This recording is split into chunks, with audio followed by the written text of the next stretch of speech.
Okay, if everyone could please take a seat, we're going to go ahead and do roll call. Senator Gardler. Here. Senator Carr. Senator McDaniel. Here. Senator Mills. Here. Senator Southworth. Senator Storm. Senator Thomas. Senator Wilson. Senator Yates. Present. Senator Wheeler. Chairman Schroeder. I am here. We do have a quorum. We are ready to begin. First, we are going to hear from Representative Russell Weber with House Bill 144. Whenever you're ready. Thank you, Mr. Chairman, members of the committee. Russell Weber, State Representative for the 26th House District. I'm Kate Shanks, Senior Vice President of Public Affairs for the Kentucky Chamber of Commerce. Mr. Chairman and members of this committee, House Bill 144 is a familiar piece of legislation to this committee and to the General Assembly. We passed this in the form of House Bill 413 in the last legislative session. It freezes the employer tax rates at Schedule A. It also takes the taxable wage base back to $10,800 and freezes the surcharge on local businesses. When we passed this in 2021, it was the idea that this would give our small businesses in our districts and our communities a reprieve from the taxes that were expected to go up at about $100 per employee because of the depletion of the unemployment trust fund due to the large number of claims filed against that fund. That bill did pass both chambers and went to the governor, and the governor vetoed the second year, which is the year we're in right now, 2022. He allowed 2021 to stand. That veto was not overridden, and we are back today with this bill that would freeze these rates just for the year 2022. Employers will see a jump to Schedule C if we don't freeze these rates, and that is averaging about a $70 tax increase for them per employee in their business. I think this is an important bill because it does help folks who are still struggling right now. As we've all heard from our constituents and those in our districts, the shutdowns had a negative effect on them. We're seeing a labor shortage right now. Just last night I passed a busy restaurant in my hometown that normally on a weeknight you would see a long line through the drive-through up till 10:30 or 11 o'clock. They were closed at 7 p.m. with two large signs saying now hiring, and they were offering a sign-on bonus to their employees. So this is a widespread issue. We see supply chain disruptions that are happening across the nation. You go into stores, grocery stores now, and it almost looks like they're going out of business. And so this bill is designed to give an additional year of help to businesses in the Commonwealth. And Mr. Chairman, if Kate wants to share anything, she's welcome, but I'm open to any questions that members would like to ask. Chairman, members of the committee, we are happy to be back again this year in support of this legislation. We do believe it is still warranted and necessary as we continue to recover from the pandemic. It's been quite some time from those early days of the pandemic when businesses were forced to close or greatly curtail their operations to stop the spread of the virus. And so we do think it's important to do a second year of the tax freeze, $70 per employee savings on average. Also, as the statute provides, there is a kind of a snapshot that's taken in September of the trust fund, and then that sets the tax for the next year. And so without this legislation, even if you were to provide the appropriation, which is in House Bill 1 of the trust to the trust fund, the tax would still remain at that higher tax at Schedule C without this bill. So we do think that this is important. It is certainly necessary to help businesses continue to recover. We are struggling with a labor shortage in Kentucky. These additional funds could help businesses reinvest in their business, hire workers, wages, et cetera. And so we think it's important to take this step, and greatly appreciate your consideration of this bill today. Okay, members, I want to open it up for discussion. Questions? Senator McDaniel? Thank you, Mr. Chairman. Representative, thank you for bringing this. So, a quick question. You mentioned that it takes the taxable wages back to $10,800. Are we necessarily rolling those back right now? Are they up at 11 right this minute, or aren't they already there? Well, they were frozen Right. in the last bill, but it's my understanding that they would go back up to the. Okay, so it's not 11. taking something down that's already there. It's preventing the increase up to. That is correct. Yes. And then second question, Mr. Chairman. So necessarily when we freeze the rates and the wage base, it necessarily creates, for lack of a better term, an unfunded liability in the UI system, and something has to fill that. There's no appropriation contained in this bill to do so, but necessarily, unless we want to create unfunded liability, we will have to have a funding mechanism down the road. That is correct. Gotcha. All right. Thanks, guys. Senator Southworth? Thank you. So last year, of course, we had been dealing with the unemployment system having been created by government action, not employer action, right? And so it was on us to correct that. What I'm trying to find out is this year, are we really in the same place? Because obviously we need our businesses up and going, and I'll get to why I think we also have issues there. But right now, if moving forward, if businesses are not paying their full amount in, as Senator McDaniel just mentioned, then we're having an unfunded liability. It's the taxpayers that are going to end up filling that unfunded liability with an appropriation. Is this not specifically to that business if somebody now becomes unemployed, like starting from now? Or I'm having a hard time figuring out if you have just hired somebody, a month or two ago, whatever, then they get let go. Are they getting let go because of a government cause, or are they getting let go because of something else into where this needs to be in the private market? Let me think just a moment. So obviously, if the General Assembly chooses not to put funds in the unemployment trust fund, that's going to be an issue. Now, a budget did pass our chamber that did allocate $312 million into the trust fund. I'm hoping that appropriation remains in the Senate version when it comes out. I guess I'll answer your question to say, as I've told folks, if we don't help these businesses get over this hump that they're recovering from, we're going to have folks going out of business, not to count the ones that have already gone out of business. And they're struggling right now, and so this gives them a reprieve on their tax bill. So, Mr. Chairman, can I follow up? So, and I appreciate that because obviously this is a big issue, but I want to at least stick this on our radar because as we're talking about businesses trying to get out the gate, you have the same problem, with across our entire society, everyone's trying to get back going. And the thing that I'm looking at right now that everything keeps coming back down to is these mandatory quarantines. If you start coughing in your office, you're told you have to go home and stay home for X days, not you just were coughing today and tomorrow you're fine, like we used to do in real life. And so I feel like we're shutting people out of the marketplace and purposely causing these issues. Now, it's not state action that I'm aware of that's caused that problem, but it may be interrelated, and maybe we can do something about that so that we can get back to what we really call normal, and that is if you're sick, you don't need to come to work. If you're not sick, please show up. Instead of having government mandatory guidelines or quarantines or what we're doing to say, thou shalt not come to work today, and we're causing these problems in the private market. Thank you.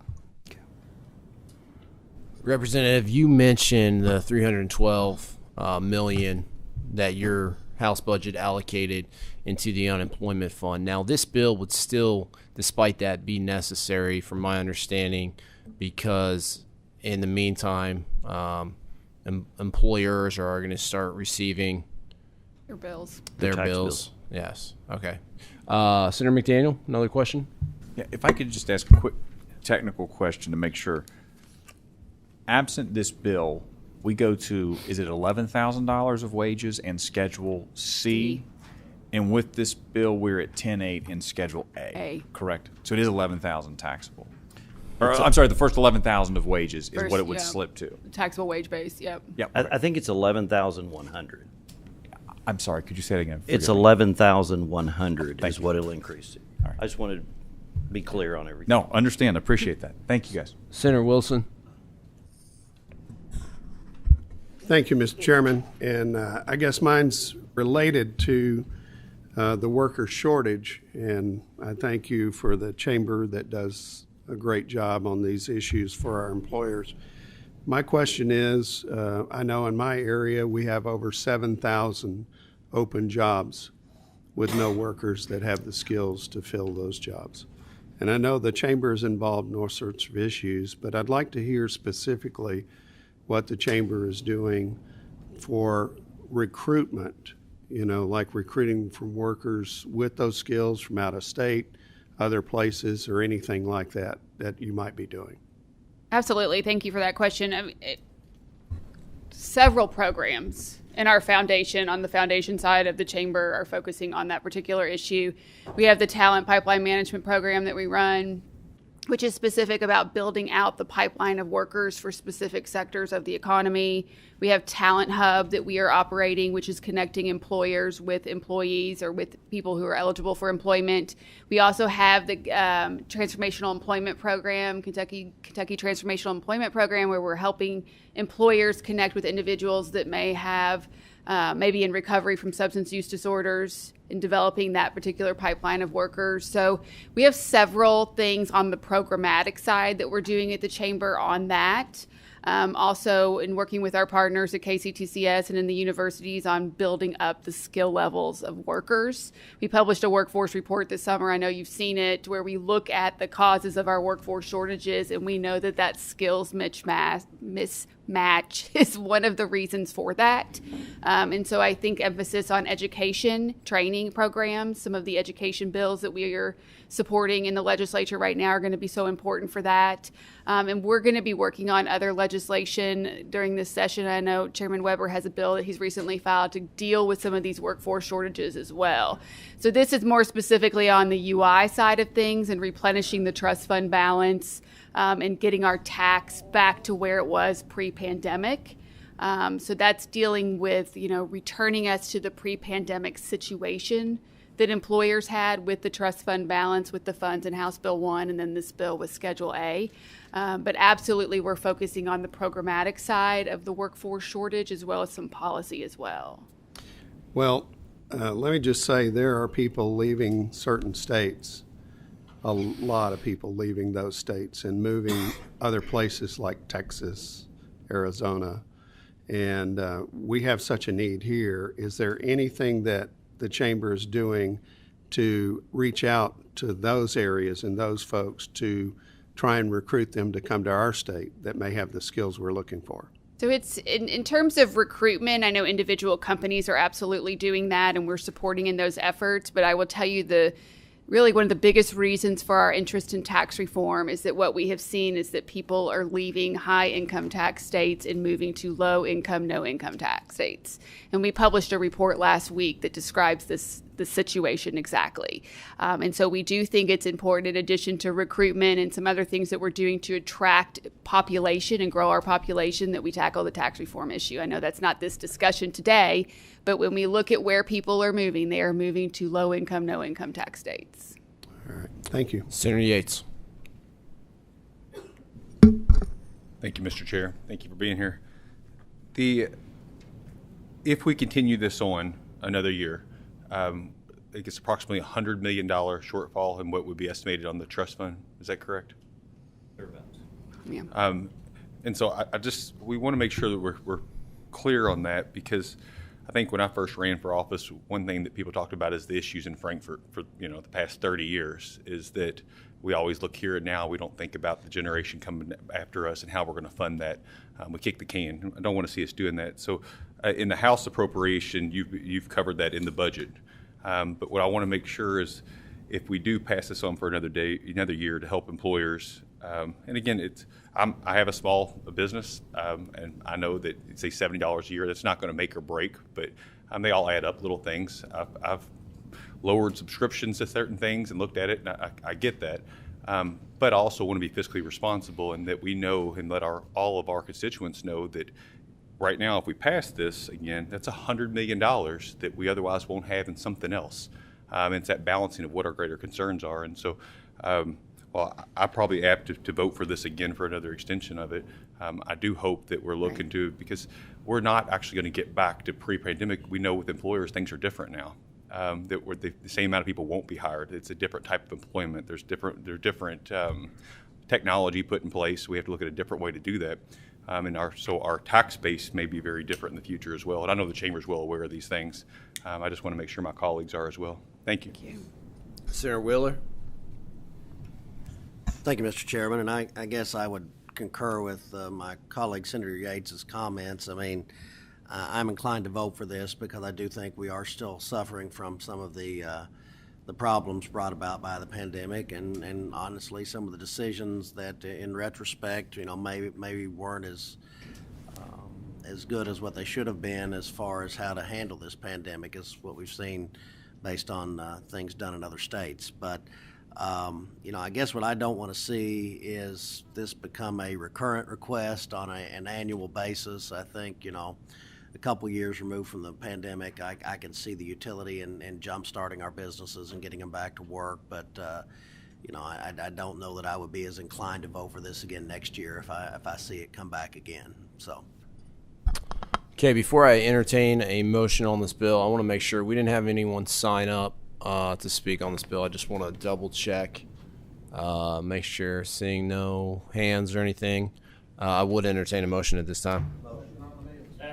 Okay, we have a second from Senator Mills. I think maybe Senator Wheeler was the first. Madam Secretary, if you would, please call the roll. Senator Gardler. Aye. Senator Carr. Senator McDaniel. Aye. Senator Mills. Aye. Senator Southworth. So I'm going to vote, Mr. Chairman. Please do. I'm going to vote yes right now, and the reason is only because even if state government directly has not caused this problem, government generally has. But when we get to a situation where the private market needs to get its feet on the ground, I am absolutely not going to support subsidizing the free market, because that is not a free market. Thank you. Senator Storm. Senator Thomas. Senator Wheeler. Aye. Senator Wilson. Aye. Senator Yates. Aye. Chairman Schroeder. I vote aye. House Bill 144 passes with favorable expression to a 9-0 count. And congratulations, Representative. Thank you, members. Thank you. Next, we're going to hear from Senator Robbie Mills with Senate Resolution 94.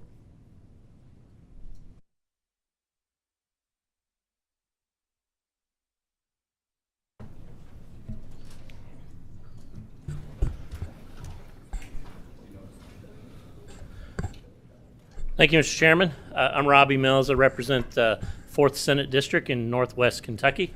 And I'm pleased to have to my left here a good friend of mine, Sam Bach.